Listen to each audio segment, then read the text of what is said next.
नमस्कार सर्व लाडक्या बहिणींचं आपल्या चॅनलवरती पुन्हा एकदा स्वागत आहे. लाडक्या बहिणींसाठी अतिशय महत्त्वाची अपडेट समोर येत आहे, कारण लाडक्या बहिणींच्या जानेवारीचा हप्ता आता त्यांच्या खात्यामध्ये जमा झालेला आहे आणि आता फेब्रुवारीच्या हप्त्याची तारीखसुद्धा जाहीर झालेली आहे.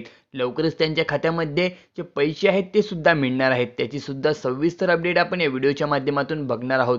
लाडक्या बहिणींसाठी अतिशय महत्त्वाची अपडेट कोणती, चला ती आपण बघून घेऊया. मुख्यमंत्री माझी लाडकी बहीण योजनेतील सुमारे 4.5 लाख महिलांना दरमहा 1500 रुपये आतापर्यंत अनुदान मिळालेले आहे. जानेवारी अखेर म्हणजेच लाडक्या बहिणींना आता 1500 रुपयाचा जो 7वा हप्ता आहे तो देखील मिळालेला आहे.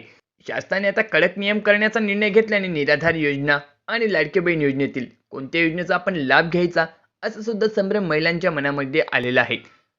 आणि याचमुळे आता महिलांना जे दोन्हींपैकी एक योजनेचा लाभ आहे तो घ्यावा लागणार आहे.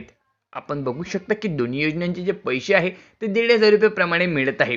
तर निराधार योजनेचे जे पैसे आहेत ते आपल्याला मिळतील की नाही, किंवा लाडकी बहीण योजना कधी बंद जर झाली तर, हा सुद्धा प्रश्न त्यांच्या मनामध्ये आहे. महिलांना जानेवारी 2025 अखेर मानधन त्यांच्या खात्यात जमा करण्यात आले. निवडणुकीनंतर लाडकी बहीण योजनेच्या नियमांची काटेकोर अंमलबजावणी करण्याचा निर्णय राज्य शासनाने घेतलेला आहे. त्यानुसार आता निराधार योजना की लाडकी बहीण योजना या दोन्हींपैकी एका योजनेचा लाभ महिलांना घ्यावा लागणार आहे. विशेष म्हणजे या दोन्ही योजनांसाठी महिलांना 1500 रुपयेच मानधन भेटणार आहे. बऱ्याचदा निराधार योजनेची जी पूर्ण रक्कम महिलांच्या खात्यात मिळत नाही. दुसऱ्या बाजूला लाडकी बहीण योजनेची महिलांना शाश्वती नाही, म्हणजे योजना कधीही बंद होऊ शकते असं सुद्धा महिलांना वाटत आहे. त्याचबरोबर त्यांच्या मानधनात वाढ होण्याची शक्यता वाटत असल्यामुळे कोणती योजना आपण सुरू ठेवावी असा प्रश्न महिलांच्या मनामध्ये आता बसलेला आहे. लाडकी बहीण योजनेसाठी शासनाच्या आदेशानुसार पुन्हा नव्याने अर्ज स्वीकारण्यात येणार आहे. मात्र सध्या या योजनेची वेबसाईट बंद आहे. जिल्हा प्रशासन शासनाच्या नव्या आदेशाच्या प्रतीक्षेत आहेत. लाडकी बहीण योजनेसाठी जर ज्या महिलांनी फॉर्म भरलेला नाहीये त्यांच्यासाठी नवीन फॉर्म सुद्धा सुरू करण्यात येणार आहे. आणि ज्या महिलांचे फॉर्म चुकीच्या पद्धतीने भरले गेलेले होते किंवा कुठल्याही कारणाने रद्द केलेले होते, तर त्याची दुरुस्ती करण्यासाठी सुद्धा तुम्हाला आता वेळ भेटणार आहे. त्यानंतर अंगणवाडी सेविकाकडून यांची जी पडताळणी आहे ती देखील आता सुरू झालेली आहे. जसं की परिवहन विभागाकडून महिलांची नावे चारचाकी वाहन असण्याची जी यादी आहे ती प्रशासनाला प्राप्त झालेली आहे. कुटुंबातील सदस्यांची नावे चारचाकी वाहन असल्यास संबंधित महिलेला या योजनेचा लाभ आता घेता येणार नाही. जिल्ह्यातील 5,602 महिलांची नावे चारचाकी वाहने असल्याची माहिती समोर आलेली आहे. या माहितीची पडताळणी अंगणवाडी सेविकाकडून करण्यात आलेली आहे. तुम्ही ज्या गावामध्ये राहत असाल त्यांचे जे अंगणवाडी सेविका आहेत त्यांना ही माहिती द्यावी लागणार आहे. जसं की तुमच्याकडे वाहन आहे किंवा तुमचं उत्पन्न 2.5 लाखापेक्षा आता जास्त गेलेले आहेत, याची जी पडताळणी आहे ती अंगणवाडी सेविका करणार आहे. लाडकी बहीण योजनेचे आता निकष काय देण्यात आले ते सुद्धा बघून घेऊया.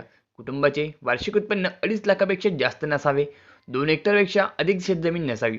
लाभार्थी कुटुंबाकडे चारचाकी वाहन नको. शासनाच्या दुसऱ्या वैयक्तिक योजनेचा लाभ घेतलेला नसावा. एका कुटुंबातील 2 पेक्षा अधिक महिलांनी अर्ज केलेला नसावा. हे लाडकी बहीण योजनेचे नवीन निकष होते. तर लाडकी बहीण योजनेचा 8वा हप्ता तुम्हाला कधी मिळणार त्याची सुद्धा तारीख जाणून घेऊया.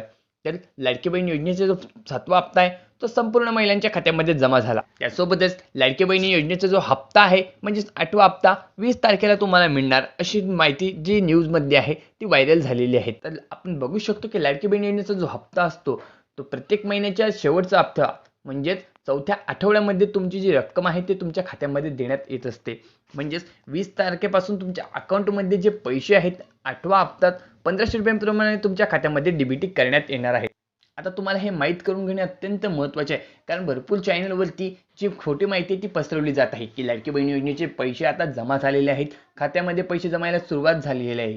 तर तसे काही नाही आहे. 20 तारखेपासूनच तुमच्या खात्यामध्ये जी रक्कम आहे ती पडायला सुरुवात होणार आहे. मागे मुख्यमंत्री एकनाथ शिंदे होते, त्यांनी सुद्धा असे स्पष्ट केले होते. त्यानंतर देवेंद्र फडणवीस हे मुख्यमंत्री बनले, त्यावेळेला सुद्धा एकनाथ शिंदे यांनी ही माहिती दिली की लाडकी बहीण योजनेचा जो हप्ता असतो तो आम्ही प्रत्येक महिन्याच्या शेवटच्या आठवड्यामध्ये तो महिलांच्या खात्यावरती टाकत असतो आणि ही तारीख फिक्स आहे. त्यामुळे तुम्हाला महिन्याच्या शेवटच्या हप्त्यामध्येच त्याची वाट बघायची आहे. तुम्हाला जो हप्ता आहे तो रेग्युलरली